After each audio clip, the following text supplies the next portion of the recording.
하늘에 계신 우리 아버지, 아버지의 이름을 거룩하게 하시며 아버지의 나라가 오게 하시며 아버지의 뜻이 하늘에서와 같이 땅에서도 이루어지게 하소서. 오늘 우리에게 일용할 양식을 주시고 우리가 우리에게 잘못한 사람을 용서하여 준 것 같이 우리 죄를 용서하여 주시고 우리를 시험에 빠지지 않게 하시고 악에서 구하소서. 나라와 권능과 영광이 영원히 아버지의 것입니다. 아멘.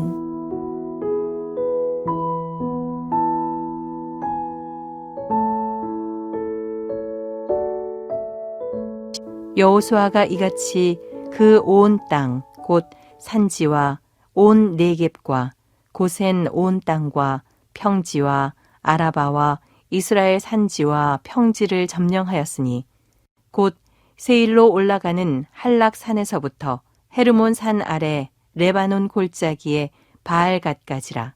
그들의 왕들을 모두 잡아 쳐 죽였으며 여호수아가 그 모든 왕들과 싸운 지가 오랫동안이라.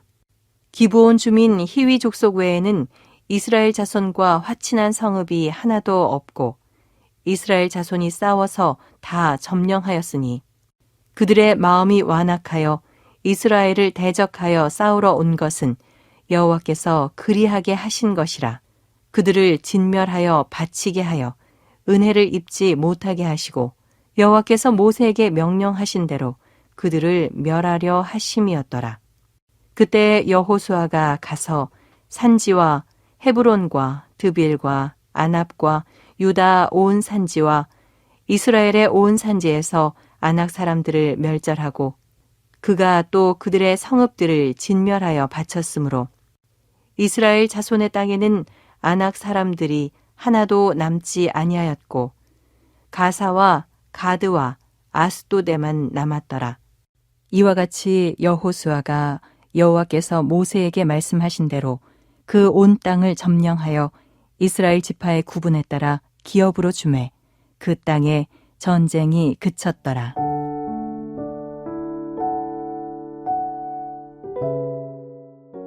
매일 새벽을 깨우는 것은 결코 쉬운 일이 아닙니다. 하지만 이 꾸준한 기도의 쌓임이 결국 우리의 인생을 지탱하는 가장 강력한 힘이 되는 줄 믿습니다.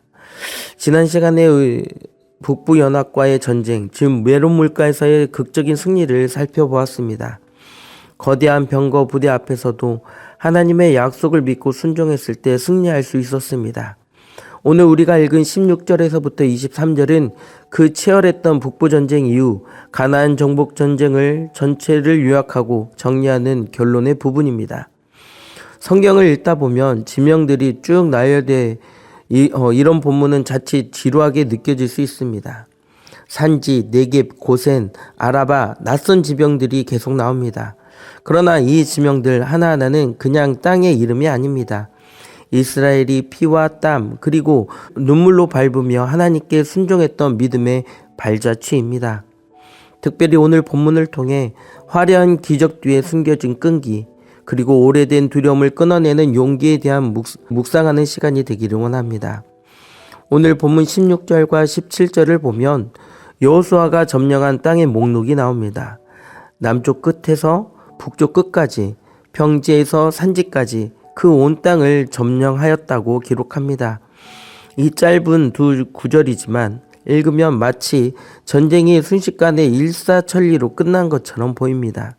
하나님이 함께 하셨으니 파죽지세로 몇 달 만에 끝났을 것 같습니다. 하지만 성경은 우리에게 승리의 현실의 이면을 보여줍니다. 18절의 말씀입니다. 여호수아가 그 모든 왕들과 싸운 지는 오랫동안이라. 갈렙의 나이를 역산해 볼 때 학자들은 이 전복전쟁의 기간을 약 7년 정도로 추정합니다. 7년은 결코 짧은 기간이 아닙니다.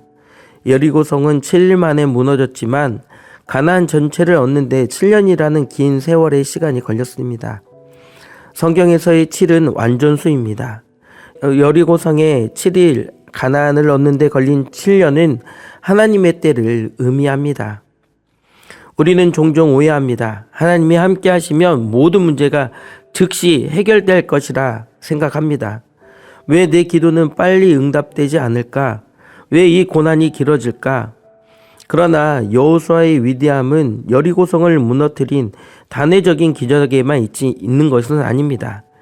7년이라는 긴 세월 동안 지치지 않고 포기하지 않고 매일매일의 전투를 감당해낸 성실한 끈기에 있었습니다. 신앙생활은 단거리 경주가 아닙니다. 마라톤입니다. 하루아침에 모든 문제가 해결되지 않을 수 있습니다. 어떤 문제는 1년을 기도해도 이루어지지 않거나 또 어떤 가족의 구원의 문제는 10년이 걸릴 수도 있습니다.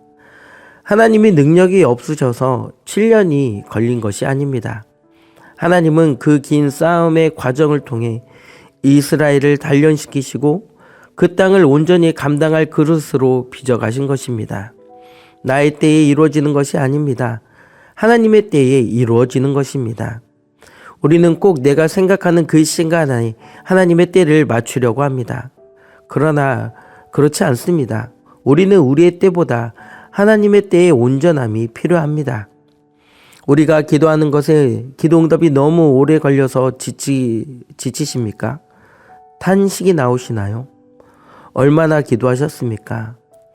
12년 혈류증 걸린 여인은 12년을 고생했습니다. 오늘 말씀에는 싸운 지가 오랜 동안이다 라고 말씀합니다. 하나님의 때를 기다리는 것이 믿음입니다.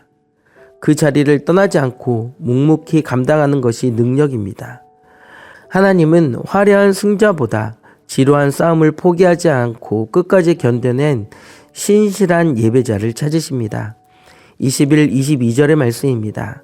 그때 여호수아가 가서 산지와 헤브론과 드빌과 아낙과 유다 온 산지와 이스라엘의 온 산지에서 아낙 사람들을 멸절하고 또 그가 또 그들의 성읍을 진멸하여 바쳤으므로 이스라엘 자손의 땅에는 아낙 사람들이 하나도 남지 아니하였고 가사와 가드와 아스도데만 남았더라.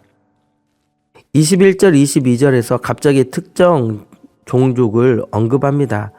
바로 아낙 사람들입니다.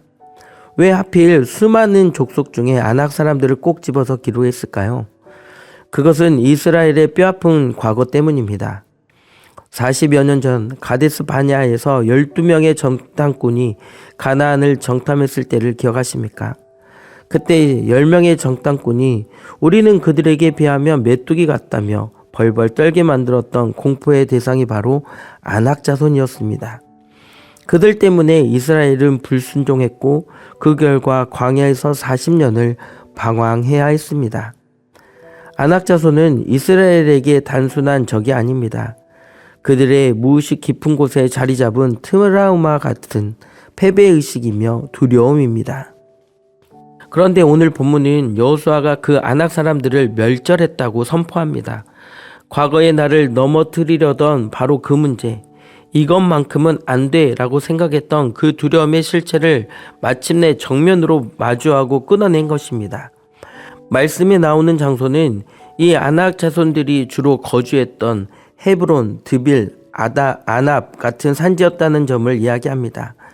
평지에서 싸우기도 힘든 험한 산지로 도망친 거인들을 쫓아가서 끝까지 멸절시켰습니다. 우리에게도 두려워 떠는 아낙 자손이 있습니다. 다른 건 다 순종하겠는데 이것만 건드리면 작아지는 문제가 있습니다. 내 성격은 절대 못 고쳐. 우리 집안의 이력은 어쩔 수 없어.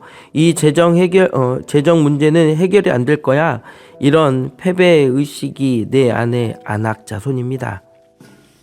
하나님은 우리가 겉으로 보이는 적들만 물리치는 것을 원치 않으십니다.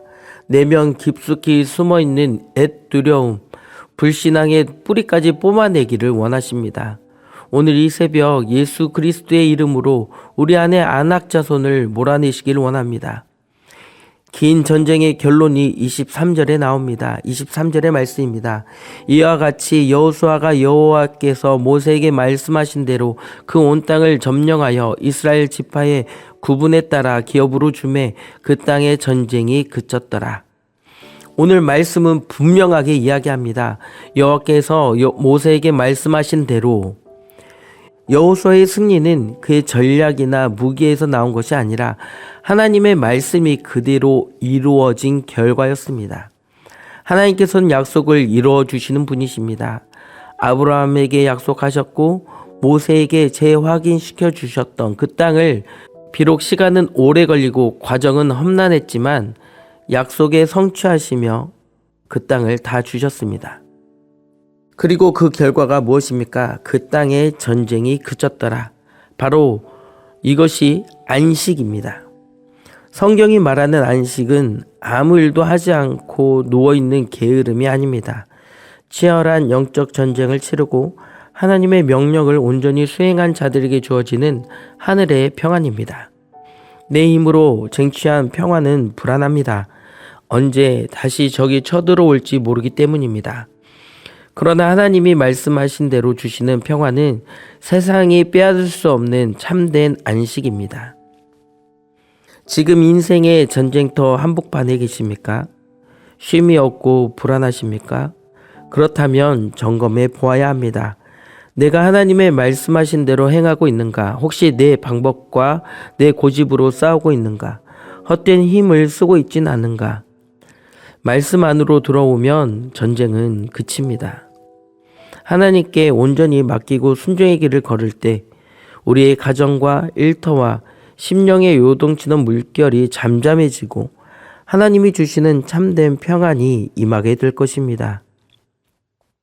오늘 본문은 나의 때가 아닌 하나님의 때를 기다리며 묵묵히 그 순종으로 그 길을 걸어갈 것을 말씀합니다. 싸움이 길어진다고 낙심하거나 포기하지 않아야 합니다. 신앙의 길은 그리 쉬운 길이 아닙니다. 하나님은 기다리는 자를 통해 일하십니다. 기도의 응답이 더딜지라도 포기하지 않는 그 믿음을 하나님은 귀하게 보십니다. 우리를 두렵게 하는 안악자손은 무엇입니까? 과거의 상처, 열등감, 도저히 넘을 수 없을 것 같은 거대한 문제 앞에서 도망치지 마십시오. 하나님이 함께 하시면 그 거인들도 우리의 밥입니다. 믿음으로 맞서 싸워 그 뿌리를 뽑아 버리십시오. 참된 안식을 원하십니까? 말씀대로 행하십시오. 내 뜻을 꺾고 하나님의 말씀에 순종할 때 우리의 인생은 소란스러운 전쟁이 그치고 하나님이 주시는 샬롬이 임할 것입니다. 오늘 하루도 지루한 일상 속에서도 믿음을 지키며 내 안의 두려움을 정복하고 말씀 안에서 참된 평안을 누리는 우리 모두가 되기를 원합니다. 기도하겠습니다. 사랑과 은혜가 풍성하신 하나님 아버지, 오늘도 이 고요한 새벽 주님의 전으로 우리를 부르시고 생명의 말씀으로 하루를 열게 하시니 감사를 드립니다. 여호수아가 가나안의 모든 왕들과 오랜 동안 싸우며 그 땅을 정복해 갔던 것처럼 오늘 우리의 인생 또한 멈추지 않는 영적 전쟁터임을 고백합니다. 주님, 우리 삶을 기억하여 주시고 도와주셔서 이 긴 싸움 속에서 낙심하거나 또 염려하거나 넘어지지 않을 수 있도록 주여 인도하여 주시옵소서. 감당해낼 만큼의 시험을 우리에게 허락하여 주셔서 우리가 이겨내며 스스로 또 주님과 함께 승리를 맛보며 그 삶을 살아낼 수 있는 우리 영혼들이 되게 하여 주시옵소서. 나는 안 된다라고 하는 패배의식과 열등감 떨쳐버리게 하여 주시고 주님과 함께하면 주님의 말씀대로 모든 것이 이루어지는 줄을 믿사오니 주님, 우리를 인도하여 주시고 우리를 주님의 참된 샬롬의 평안으로 인도하여 주시옵소서. 오늘 하루도 세상의 전쟁터로 나아가는 우리 사랑하는 성도들을 눈동자같이 지켜주시고 어디서 무엇을 하든 승리의 깃발을 흔드는 복된 날이 될 수 있도록 우리를 인도하여 주시옵소서. 우리의 대장 되시며 참된 안식자 되시는 예수 그리스도의 이름으로 간절히 기도합니다. 아멘. 더 깊은 묵상을 이어가시기 바랍니다.